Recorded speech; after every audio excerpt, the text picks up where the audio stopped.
Todos, soy la doctora Saidi Salem, jefa de residentes administrativa del programa de psiquiatría de adultos de la Universidad de Puerto Rico. Próximamente estaré realizando una subespecialidad en neurología cognitiva, en neuropsiquiatría, y soy miembro de CREAR con Salud desde mi primer año de entrenamiento hace alrededor de 4 años atrás. Para los que nos estarán sintonizando por primera vez, CREAR con Salud es una organización sin fines de lucro formada en el 2017 por psiquiatras puertorriqueños que tienen como motivo educar sobre la salud mental. Nos pueden seguir en las redes, abajo el link. Hoy tenemos el placer de contar con un invitado muy especial, mi compañero de jefe de residente académico, el doctor Gabriel Jiménez, quien nos hablará sobre el psicoanálisis, mitos y realidades. El doctor Jiménez recientemente completó una certificación en psicoterapia psicodinámica con el Instituto Psicoanalítico de Florida y estará haciendo una subespecialidad en psicoanálisis con el Centro Austin Riggs en Massachusetts. Bienvenido, doctor Jiménez. Saludos a todos, un placer, ¿verdad?, poder estar con ustedes y muchas gracias por la invitación. Estamos muy emocionados de tenerte aquí.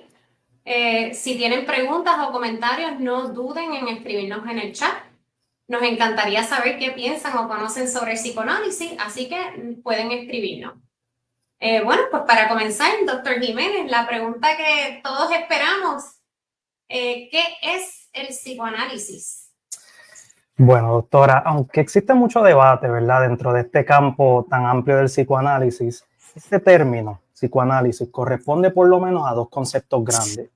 Uno es un marco teórico sobre la mente humana que propone que aparte de las emociones, de los pensamientos, deseos, sueños que forman parte de nuestra vida diaria, existe también todo un universo de actividad psicológica que está completamente fuera de la conciencia, pero que de forma activa o dinámica influye en nuestra vida diaria. Esto es lo que se conoce como un inconsciente dinámico. A consecuencia de este inconsciente dinámico, el psicoanálisis describe al ser humano como profundamente dividido y en conflicto interno. Así que esa es la primera definición de lo que es psicoanálisis. La segunda definición para la cual se usa el término psicoanálisis es que es un método con técnicas particulares para poder interactuar con esos procesos inconscientes a los que hice alusión, ¿verdad?, con propósitos terapéuticos o de tratamiento. En esta parte, muchos consideramos, ¿verdad?, que el psicoanálisis existe en un espectro, desde una psicoterapia psicoanalítica o psicodinámica, quizás una vez en semana, que está informada por estos principios, hasta el psicoanálisis clásico, que consiste, ¿verdad?, en múltiples sesiones semanales. A lo mejor lo hemos visto, ¿verdad?, en películas, que la persona está recostada de un sofá o de un diván. Y quiero hacer esta distinción porque quizás, ¿verdad?, entre los que están conectados hoy tengamos profesionales de salud mental que no ofrezcan psicoterapia directamente. A lo mejor, ¿verdad?, trabajan a nivel de un hospital, a lo mejor solo se dedican a prescribir medicamentos, pero como quiera, esa primera definición de psicoanálisis, ese campo teórico, ¿verdad?, puede nutrir y beneficiar grandemente el trabajo del clínico, ayudándolo a entender el paciente y lo que le aqueja. Definitivamente es importante conocer este concepto del inconsciente, ¿verdad? Porque nuestra mente no descansa y nos dejará saber de una manera u otra, ¿verdad?, lo que nos pueda provocar inquietud. ¿Y cómo llegamos hasta aquí? ¿Cómo esto se origina? Bien, pues el psicoanálisis es una disciplina que fue fundada a finales del siglo XIX por el neurólogo austriaco Sigmund Freud. Freud tomó un interés bien especial en un grupo de pacientes que sufrían de parálisis de sus extremidades, ceguera, podían presentar con convulsiones y en general síntomas físicos severos, ¿verdad?, que al examinar su cuerpo y su sistema nervioso lo encontraban que estaba intacto.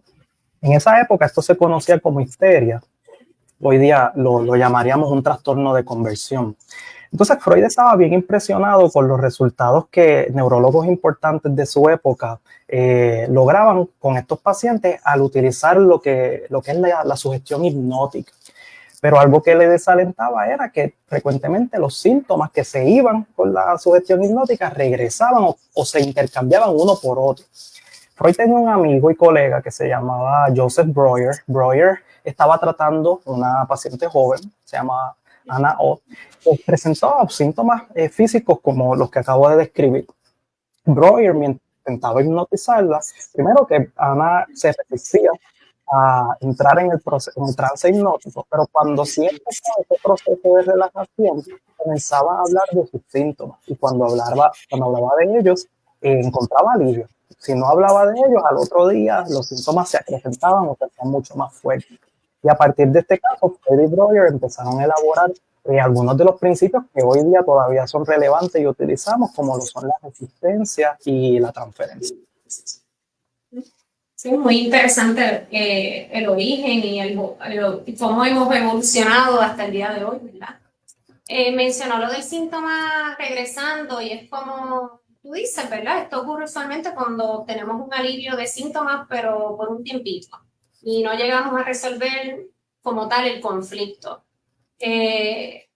Como mencioné ahorita, nuestra mente no descansa y de alguna manera u otra nos dejará saber, ¿verdad? Cualquier cosa que nos pueda provocar inquietud y lo hace mediante el síntoma. Y hablando del inconsciente, ¿podrías compartir con el público un ejemplo de cómo esto se observa en el tratamiento? Claro que sí. Pero antes yo quiero añadir el por qué, ¿verdad? Hablamos de este mundo inconsciente y la razón es que se entiende que este grupo, ¿verdad?, de pensamientos, de emociones, de deseos que no son accesibles a la mente consciente están ocultos porque pueden que sean socialmente inaceptables, porque generan culpa o vergüenza y sobre todo porque provocan angustia. Pero no porque estén fuera de la conciencia dejan de existir. Por el contrario, estos elementos inconscientes ejercen una presión constante por expresarse. Y la manera como buscan o como usualmente se manifiestan es a través de procesos como los sueños, a través, ¿verdad?, de lo que llamamos los deslices, cuando se nos zafan cosas que hasta nos sorprende por qué dijimos una cuando quisimos decir otra. Y uno que es bien importante para la labor clínica es el síntoma. Así que vamos a tomar, por ejemplo, el caso de una persona que se crió en un ambiente violento, marcado, ¿verdad?, por mucho abuso.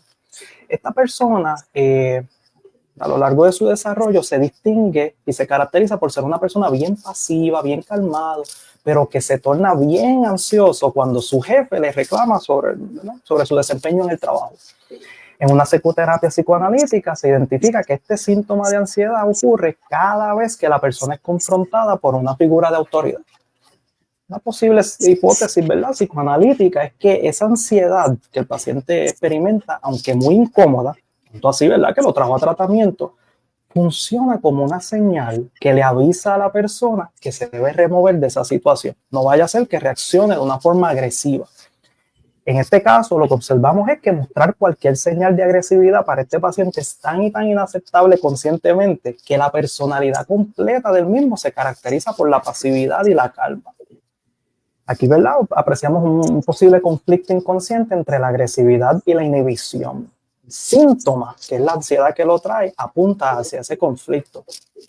Y aquí, ¿verdad?, yo quiero resaltar que más que cuán cierto o no sea esta hipótesis que yo estoy discutiendo, que, ¿verdad?, es como algo bien casi clichoso, lo importante es que en esta interacción le estamos comunicando al paciente dos cosas. Uno, que esos síntomas tan perturbadores y aparentemente, ¿verdad?, inexplicables que lo traen al consultorio tienen significado.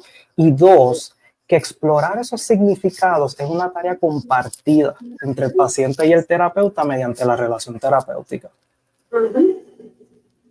Bien. Y hablando de debates, sabemos que el psicoanálisis ha sido objeto de muchos mitos, malentendidos a lo largo de estos, ¿verdad?, de los años, en gran parte por su representación en los medios de comunicación, entre otros factores. Lo que mencionó del diván, de la hipnosis, que en películas uno lo ponen como que uno se queda hechizado, ¿verdad? No, lo han tenido que ver. ¿Qué mitos comunes has escuchado y si puedes explicar por qué son erróneos? Claro que sí. Uno de los mitos más comunes que escuchamos es que el psicoanálisis es una práctica obsoleta, ya que las teorías de Freud no tienen validez científica. El problema de este mito es que ignora que el psicoanálisis siempre ha sido una disciplina en constante evolución y que Freud mismo revisó sus teorías en múltiples ocasiones. Así que este espíritu, ¿verdad?, de revisión, de corregir, ¿verdad?, es parte de las mismas fibras del psicoanálisis desde sus orígenes. Y en efecto, desde entonces decenas y decenas de teóricos en el campo han expandido, han revisado, han descartado postulados teóricos, tomando en consideración múltiples elementos, desde avances en la biología y la neurociencia, desarrollos teóricos que han ocurrido de forma paralela, como en la misma teoría cognitiva, la teoría de apego, que dicho sea de paso fue desarrollada por psicoanalistas, teorías sociales como, ¿verdad?, el racismo, teoría queer, etcétera. Y también, ¿verdad?, y no menos importante, incorporando los hallazgos de la investigación clínica. No olvidando, ¿verdad?, que el psicoanálisis es la psicoterapia más vieja, con más de 100 años, ¿verdad?, de experiencia en el trabajo con pacientes. Pero en este punto de la investigación, el psicoanálisis en las pasadas décadas ha ido corrigiendo un desinterés histórico por la investigación empírica. Gracias a los esfuerzos de investigadores creativos como lo son Peter Fonagy, Mark Solms, entre muchos otros, hoy día nosotros tenemos suficiente evidencia de que la psicoterapia psicoanalítica o psicodinámica, en versiones tanto de corto como largo plazo, son al menos equivalentes en efectividad a otras terapias empíricamente validadas como lo son la terapia cognitivo-conductual, la terapia interpersonal, la terapia dialéctica conductual, para el tratamiento de trastornos mentales comunes. Y una peculiaridad de la terapia psicoanalítica es que aunque al final de las investigaciones empíricas, ¿verdad?, de estos ensayos clínicos aleatorizados y demás, quizás hay un efecto que es comparable o equivalente a otras terapias, los efectos, ¿verdad?, y los beneficios que ofrece al final del tratamiento no solamente se mantienen al cabo de múltiples seguimientos a largo plazo, sino que hasta aumentan con el tiempo. Es como escuchar que el psicoanálisis es un proceso interminable, ¿verdad?, que conlleva años y años de tratamiento, ¿verdad? Eso es algo que se escucha comúnmente. ¿Cómo tú crees que el paciente obtiene un beneficio? Bien, pues por una parte, es verdad, ¿verdad? Todos, muchas veces lo que son los mitos, los estereotipos, esconden un granito de verdad. Y es cierto que el psicoanálisis es una terapia que típicamente no establece un límite o un final específico de antemano, ¿verdad? Al ser parte de las llamadas terapias exploratorias o terapias de profundidad, el psicoanálisis permite un proceso longitudinal e intenso que abre el espacio para cambios duraderos en la estructura de personalidad del paciente.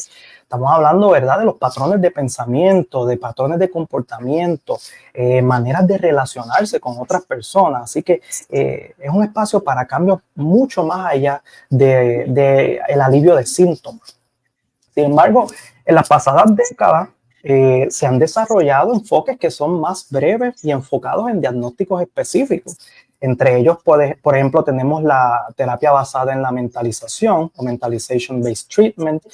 Tenemos también la terapia focalizada en la transferencia, que dicho sea de paso, ambas son dirigidas al trastorno límite de la personalidad. Estos son terapias manualizadas, basadas en evidencia, con buena... muchos estudios que se han hecho, ¿verdad?, a nivel de ensayos clínicos aleatorizados y que han demostrado ser efectivas a un plazo más corto que un psicoanálisis tradicional. Pero habiendo dicho esto, yo quiero recalcar que aunque existen terapias a corto plazo de diversas modalidades que tienen evidencia empírica de su efectividad en trastornos mentales comunes, la mayoría de los pacientes que nosotros atendemos a nivel de la comunidad nos llegan con problemas bien complejos, con múltiples diagnósticos, a menudo con fallos de varios tratamientos, tanto terapéuticos como farmacológicos, para los cuales estas terapias más cortas o limitadas por tiempo pueden ser insuficientes. Para este grupo de pacientes que a menudo, ¿verdad?, vienen diagnosticados con trastornos resistentes a tratamiento, la realidad es que independientemente nosotros estemos practicando CBT, terapia interpersonal, DBT o psicodinámica, se van a necesitar muchas más sesiones que las que los manuales de investigación sugieren para que haya una mejora significativa de los síntomas. Al ser de largo plazo, permite profundizar, conocer otros factores que juegan un rol, ¿verdad?, en la vida del paciente, como lo pueden ser los determinantes sociales, que esto viene siendo cosas como vivienda, la transportación, entre otros factores que uno necesita conocer, ¿verdad?, si uno quiere dar un servicio de calidad y, como tú dices, que la mejoría sea duradera. Correcto. Y verdad, en esta parte, ¿verdad? De requerir quizás independientemente de la modalidad de la terapia, requerir de un mayor número de sesiones que lo que quizás se investiga a nivel de un estudio. Esto, ¿verdad? Esto es un hecho clínico, esto es algo que no es controversial entre las diferentes psicoterapias y es especialmente cierto si estamos siguiendo las metas de tratamiento de la Administración de Salud Mental y Abuso de Sustancias de los Estados Unidos, conocida como SAMHSA. SAMHSA nos dice que la meta del tratamiento en salud mental es recuperación, ¿verdad? Es que el paciente pueda vivir una vida dentro de lo posible autodirigida, autónoma, no solamente el alivio o la reducción de síntomas. Y yo, ¿verdad? Quiero traer todo esto porque las terapias a largo plazo y respectivamente de su modalidad juegan un rol que es insustituible para muchos pacientes con problemas persistentes. Las terapias a corto plazo tienen un rol muy importante en el tratamiento, son una herramienta poderosa, pero no son un sustituto adecuado para esta población que estoy describiendo, ¿verdad? Más compleja. Y esta tendencia a alejarse, ¿verdad? En los últimos años de estas terapias que son un poco más a largo plazo, de las que, por supuesto, el psicoanálisis es una, en gran medida, ¿verdad?, incentivado por presiones financieras, representa un obstáculo importante en la recuperación de un grupo importante de pacientes en tratamiento. Sí, sí, cada paciente definitivamente merece un tratamiento diferente, merecen tener acceso a los servicios que necesiten. Hablando de presiones financieras, otra idea comúnmente escuchada es que el psicoanálisis es solamente para personas de dinero, ¿verdad? Pensando en los tiempos de antes, de Freud, y te estabas hablando. Aunque no sea el caso, lo que dices de las presiones financieras y algunos planes médicos pueden provocar que hoy día esto sea un lujo o no tan accesible para los pacientes. Sí, definitivamente, si nosotros miramos la historia del psicoanálisis, pues esta modalidad de tratamiento y esta disciplina se desarrolló al describir y tratar pacientes que eran de una alta esfera social. Esto es un hecho. También es cierto que esta exigencia clásica, ¿verdad?, de ver al paciente múltiples veces en la semana, pues lo convierte en una inversión significativa para el paciente. Pero habiendo dicho eso, un dato que quizás no es muy conocido de Freud mismo, es que hasta un año antes de Freud morir, él mantuvo las llamadas clínicas gratuitas o los free clinics, donde Freud junto a otro grupo, ¿verdad?, de psicoanalistas destacados de su tiempo, veía pacientes que eran económicamente desventajados completamente gratis. Así que de nuevo, desde los orígenes de esta práctica, hay una conciencia social y si bien es cierto que ciertos grupos, ¿verdad?, dentro del campo, es innegable, han adoptado quizás una actitud o una mentalidad un poco elitista o exclusivista de la práctica, es cierto que el campo ha tenido una historia larga de compromiso con la justicia social y desde siempre, hoy por hoy, ¿verdad?, existen múltiples clínicas a nivel mundial que buscan expandir el alcance y el acceso de esta terapia tan valiosa. Recientemente, el analista puertorriqueño Christopher Christian publicó un documental y un libro titulado Psicoanálisis de Barrios. Y en este texto, Christian resalta, invita, ¿verdad?, todo un grupo de analistas a nivel mundial, Latinoamérica, Europa, Puerto Rico mismo, y resalta la labor de estos analistas que trabajan con poblaciones desventajadas y marginadas.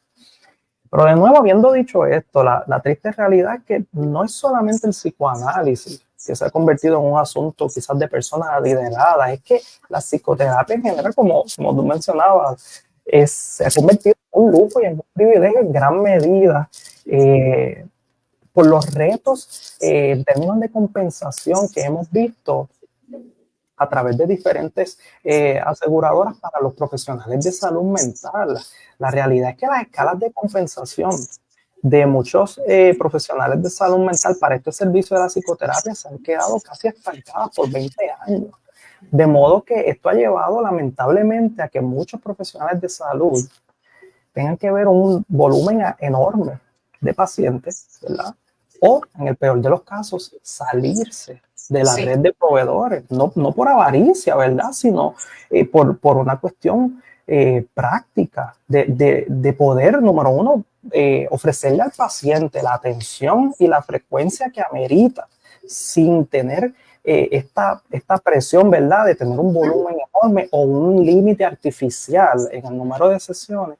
Segundo, porque el mantener una práctica, ¿verdad? Los costos de impericia, de educaciones continuas y todo eso, pues representan un gasto sustancial. Así que, lamentablemente, lo que estamos observando en los últimos años es una desvalorización global de la psicoterapia como práctica que afecta no solamente el psicoanálisis, sino en realidad todas las modalidades de psicoterapia y es el paciente al final el que más está sufriendo estas consecuencias.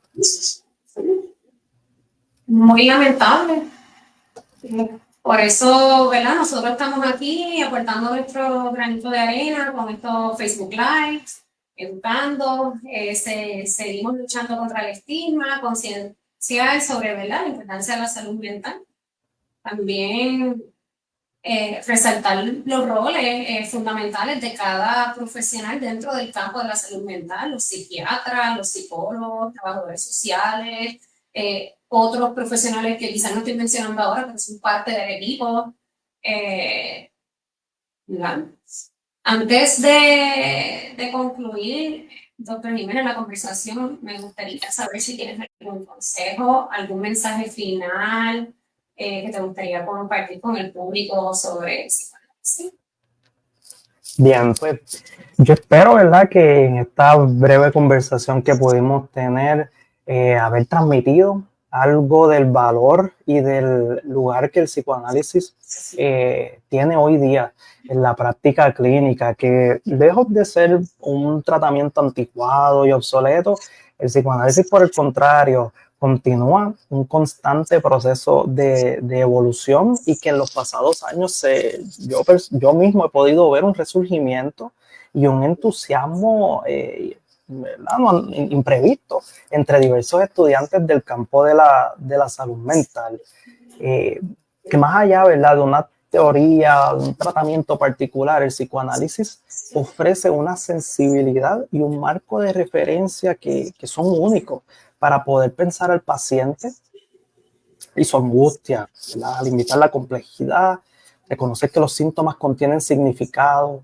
y que existe una historia, tanto en el origen de ese síntoma, ¿verdad?, hasta su perseverancia. El psicoanálisis ofrece, ¿verdad?, una manera de integrar perspectivas biopsicosociales y promueve una visión que es profundamente humana del ser humano y de su sufrimiento. Así que yo, ¿verdad?, todos aquellos estudiantes del campo, personas interesadas en convertirse en profesionales de salud mental, involucrarse de alguna manera u otra, yo les animo a que se involucren con los grupos locales que están impulsando el psicoanálisis hoy día, como lo es, por ejemplo, el grupo de la terapia focalizada en la transferencia de Puerto Rico, que es el grupo TFPPR, la Sociedad Psicoanalítica de Puerto Rico y el Foro Psicoanalítico de Puerto Rico. Estos tres espacios, ¿verdad? Aquí ustedes van a encontrar una comunidad de apoyo, de mucho aprendizaje valioso para su formación tanto profesional como personal. Excelente, gracias por compartir esos recursos muy valiosos.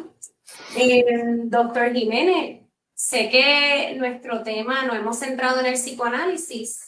Sí. Pero ¿cómo pudiéramos fomentar el psicoanálisis sin entrar en conflictos con otras modalidades de terapia que son ciertamente muy necesarias y útiles? Esto es una pregunta importantísima porque lamentablemente el psicoanálisis, ¿verdad?, es una disciplina que dentro de ella misma existe muchísimo debate entre las diferentes escuelas. esto se ha extendido también hacia, en ocasiones, tener una actitud como, ¿verdad? Como encerrada, ¿verdad? Y a veces hay como rivalidades entre las diferentes disciplinas. Así que yo creo que precisamente reconociendo las limitaciones que hemos observado en el acceso a la psicoterapia en general, esto debería ser un incentivo para que todos aquellos que estamos interesados en tratamientos que incorporan la palabra, las diferentes psicoterapias, ¿verdad? Nos unamos en una meta común, entendiendo, ¿verdad?, que la psicoterapia es una intervención que puede ser, que puede salvar vidas. Así que el psicoanálisis tiene un valor, tiene un espacio, ¿verdad?, que puede ser de beneficio para muchas personas, pero yo creo que lo que nos debe impulsar, ¿verdad?, es una actitud de disposición, de que yo, ¿verdad?, tengo esta herramienta y un entrenamiento, quizá un conocimiento particular. Yo estoy a la disposición de escuchar quizás el dilema clínico que tú tienes, ¿verdad? A lo mejor tú trabajas desde otro enfoque, desde otra perspectiva y estás estancado con el paciente. Pues cuéntame cuál es tu problema. Yo tengo esto para ofrecerte que quizás puede ser de algún beneficio para ti. Así que, y por último, que en realidad cuando nosotros miramos las investigaciones de proceso, y por eso es que es tan importante el que haya investigación empírica, hemos visto que más allá de las diferentes o particulares teorías que nosotros quizás nos afiliamos con mucho fervor, hay unos factores comunes, como lo son la empatía, ¿verdad?, la escucha activa, entre muchos otros, que sostienen todos los procesos terapéuticos y a lo cual quizás la mayoría del éxito de las diferentes terapias se le puede adjudicar su éxito. Así que más que la teoría particular, hay unos factores comunes que unen a todas las modalidades de psicoterapia que gracias a esos factores comunes vemos la mayor parte del éxito de la terapia. Así que una humildad, ¿verdad?, hacia nuestras diversas psicoterapias y una actitud de apertura y de colaboración definitivamente va a redundar en una relación más productiva entre las diferentes modalidades terapéuticas. Definitivamente, y no menospreciemos la importancia de lo que es el escucha activa. A veces uno piensa que como clínico tiene que decir, hacer, pero verdaderamente a veces lo más importante es escuchar sobre todas las cosas al paciente y brindarle ese espacio seguro para que lo haga. Yo recuerdo que tú fuiste a una convención de psicoanálisis recientemente llevada a cabo en Nueva York y nos comentaste que cogiste una charla en donde hablaron acerca de el psicoanálisis en conjunto con otras modalidades de terapia como CBT, DBT, que lo estaban entonces implementando y no excluía una de la otra, ¿verdad? Correcto. ¿Qué recuerdas ¿verdad?, de esa conferencia? Sí, ciertamente, ¿verdad? Ahí nosotros, ¿verdad?, vemos una diversidad en las presentaciones clínicas de nuestros pacientes y con el pasar del tiempo hemos visto, ¿verdad?, el psicoanálisis originalmente consideraba un solo grupo de pacientes que eran tratables, lo que llamaban los pacientes neuróticos, que estos eran pacientes dentro de todo bastante funcionales, quizás, ¿verdad?, tenían trabajo, tenían familia y presentaban con ciertos conflictos que provocaban, ¿verdad?, como dificultad, ¿verdad?, en su vida diaria y traían mucha angustia. Pacientes que sufrían de psicosis o lo que hoy día se consideraría trastorno límite de la personalidad, esos dos grupos eran considerados tradicionalmente no tratables por el psicoanálisis. Con el pasar del tiempo, a medida que estos avances a los que hice alusión ahorita mientras conversábamos, se han ido desarrollando diferentes perspectivas dentro del campo y se ha expandido el alcance del psicoanálisis. Y paradójicamente, o quizás irónicamente, mejor dicho, hoy día el psicoanálisis en las poblaciones que más se utiliza o se implementa en pacientes resistentes a tratamiento, a los cuales estas otras intervenciones, incluso farmacológicas, no han sido exitosas, y pacientes con trastornos de personalidad severos, ¿verdad? Que hace varias décadas atrás se hubieran considerado no tratables.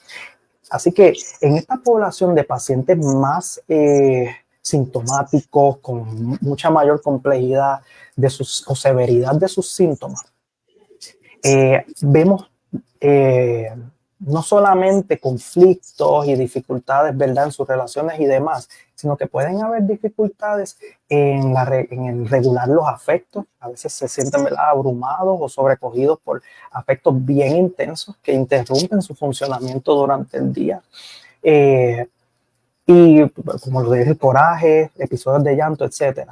De modo que, si bien el entendimiento y la introspección son importantes, los pacientes necesitan de unas destrezas prácticas, ¿verdad? De unas herramientas concretas para, en el momento que se ven sobrecogidos por estos afectos tan abrumadores que interfieren con su funcionamiento diario, puedan, ¿verdad?, de alguna manera poder restablecer un sentido de control en sus vidas. Y esto es bien importante porque la psicoterapia puede ser un proceso desestabilizador. Aunque por un lado, ¿verdad?, a lo largo del tiempo, a medida que se va entendiendo el paciente, puede desarrollar una mayor flexibilidad, una mayor libertad de sus problemas. Ese proceso puede ser bien duro. Así que tener unas herramientas concretas puede ser de mucho beneficio. Y ahí es donde este diálogo entre psicoterapias que están enfocadas en el desarrollo de destrezas, como lo es la terapia cognitivo-conductual, la terapia dialéctica y otras terapias de tercera onda, que se trabajan estas técnicas, y el psicoanálisis que ofrece, ¿verdad?, este paso más longitudinal, ¿verdad?, de autoconocimiento, etcétera, pueden colaborar y trabajar de la mano, en lugar de estar en oposición o rivalidad. Mencionaste algo bien importante que yo creo que cuando uno lo escucha, ¿verdad? Y cuando un paciente lo escucha por primera vez, ¿verdad? Esto que mencionas de que es un proceso que puede uno desestabilizarse, pues puede crear como así, en primera impresión, cierta preocupación, porque pueden decir, espérate, yo vengo a recibir ayuda y a sentirme bien. ¿Cómo es posible que en el transcurso vaya a ocurrir lo contrario? Sí, esa es verdad, una pregunta bien, bien importante, y me alegro mucho que lo hayas traído para poder aclarar un poco y expandir sobre eso. Muchas veces cuando los pacientes van a tratamiento y buscan psicoterapia, ¿verdad?, vienen por un síntoma, vienen, ¿verdad?, por algún problema específico que puede estar esto aquejándolo, pero otros pacientes, ¿verdad?, vienen por patrones que son de décadas, ¿verdad?, de desarrollo, ¿verdad?, patrones en los hábitos de relacionarse, en sus maneras de reaccionar o de procesar el estrés, ¿verdad? De manera que estos patrones ya se han convertido, aunque pueden traer problemas, ¿verdad?, pueden traer conflictos interpersonales, pueden traer dificultades a nivel del trabajo, etcétera, etcétera.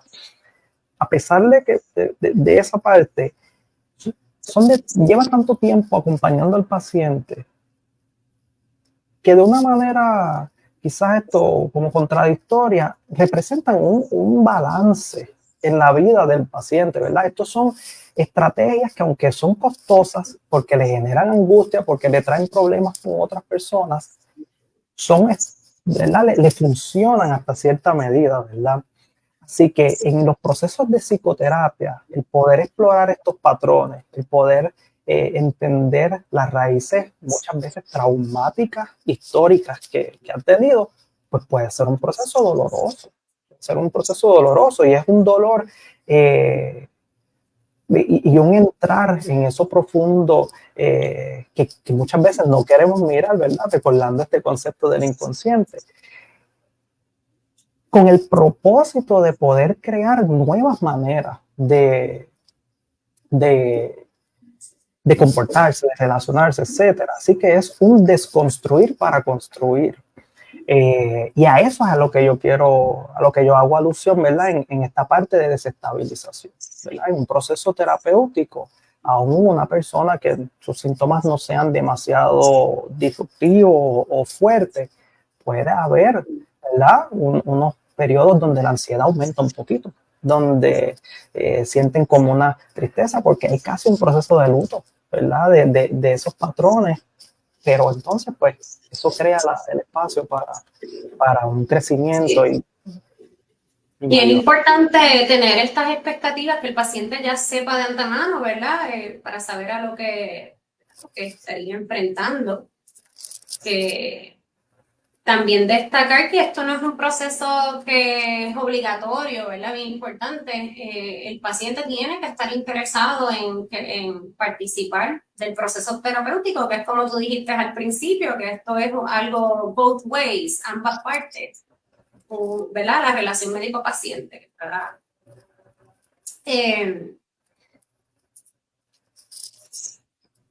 Vamos a revisar los chats. Un momentito, vamos por ahí. Veo aquí que Caribe tiene una pregunta. Hola, Caribe. Gracias por sintonizarnos. Ella pregunta, ¿qué opinan sobre incorporar intervenciones de descolonización mental, doctores Franz Fanon, Eduardo Durán, etcétera, en servicios psicoterapéuticos para trabajar con trauma ancestral histórico?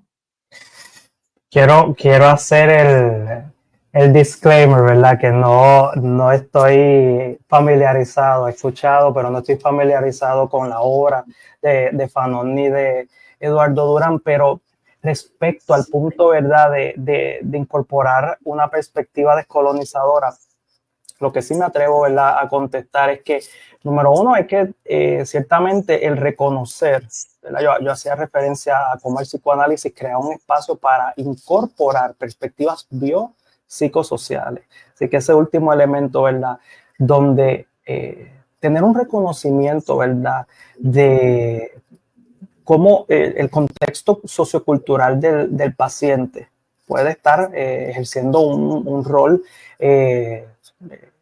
central, ¿verdad?, en el problema que le está quejando. Así que el uno reconocer, ¿verdad?, porque por mucho tiempo el psicoanálisis tenía un énfasis puramente interno, ¿verdad?, en la psicología interna, y quizás no enfatizaba tanto lo que ocurre fuera de la psique o de la mente. Pero hoy día, ¿verdad?, el psicoanálisis incorpora diferentes perspectivas, como lo es una teoría descolonizadora, y aunque quizás esto no es algo practicado mainstream, por así decirlo, sí existe un espacio como mínimo y una actitud que contempla y que toma en serio, ¿verdad?, la realidad externa del paciente y cómo puede estar contribuyendo a su psicopatología. Así que el paciente quizás, ¿verdad?, esto sea algo que trae este trauma, ¿verdad?, que es intergeneracional, ancestral, histórico, y a través de uno invitar esa escucha ¿verdad?, en el caso mío, por ejemplo, si un paciente me trajera esto, que no estoy tan familiarizado, pues adoptar una actitud de no sé, pero quiero aprender, ¿verdad? Y cómo esto de manera mutua nuevamente pueda quizás ayudar a construir un significado para el problema que trae el paciente. Gracias por su pregunta, Karina. Vanessa Torreyense también, bueno, comenta, ¿verdad?, lo que estamos hablando ahorita. Me recuerda el decir, gets worse before it gets better. Es parte del crecimiento, así mismo es. Bueno, muchas gracias, ¿verdad?, por las preguntas y comentarios, y quiero aprovechar y agradecerle a nuestro invitado por brindarnos estas perspectivas tan esclarecedoras sobre el psicoanálisis. Tema denso, pero importante hablar. Y también quiero agradecer a todos los que nos han acompañado en esta noche. Con esto concluimos nuestro Facebook Live sobre psicoanálisis, mitos y realidades. Espero que lo hayan disfrutado. Nuevamente, muchas gracias por su participación. Bonita noche. Hasta la próxima. Y antes, recuerden seguirnos en Crear con Salud. El link está aquí abajo. Hasta la próxima.